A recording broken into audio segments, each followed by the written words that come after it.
Remarques préliminaires. J'invite maintenant le député de Bordua, qui est porte-parole du deuxième groupe d'opposition en matière de justice, à faire ses remarques préliminaires et vous disposez d'un temps de 2 minutes 30. À vous la parole, Monsieur le député de Bordua.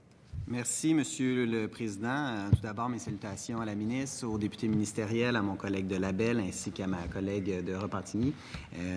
On a travaillé le dossier ensemble. Écoutez, la CAQ a déposé son plan dès le début du mois de septembre, un plan concret et responsable parce que, vous savez, c'est pas tous les jours qu'on doit encadrer la légalisation d'une nouvelle substance. Le gouvernement fédéral a décidé unilatéralement de légaliser le cannabis pour le 1er juillet 2018 et le Québec doit s'adapter. Alors, c'est notre responsabilité de faire ça de façon sérieuse parce que la population a des craintes par rapport à la légalisation. Alors, le Québec a une responsabilité et doit exercer ses compétences et doit réglementer et légiférer d'une façon responsable et d'une façon restrictive. Le projet de loi déposé par la ministre déléguée aux saines habitudes de vie comprend des points positifs, mais également place à l'amélioration.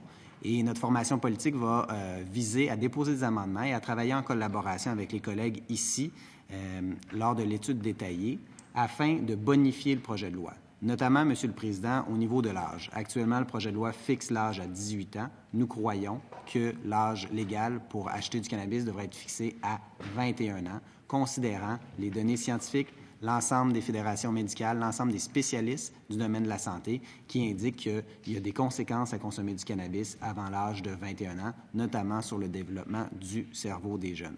C'est une question de protection de la santé mentale des jeunes notamment, et on aura l'occasion d'entendre les différents spécialistes à ce sujet-là.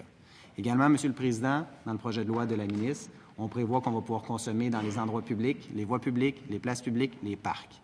On trouve ça inacceptable que le choix du gouvernement a été d'assimiler le cannabis aux règles entourant le tabac. Nous croyons que le cannabis devrait être traité notamment comme l'alcool, entre autres, afin d'éviter qu'on puisse consommer du cannabis dans les lieux publics, dans les places publiques.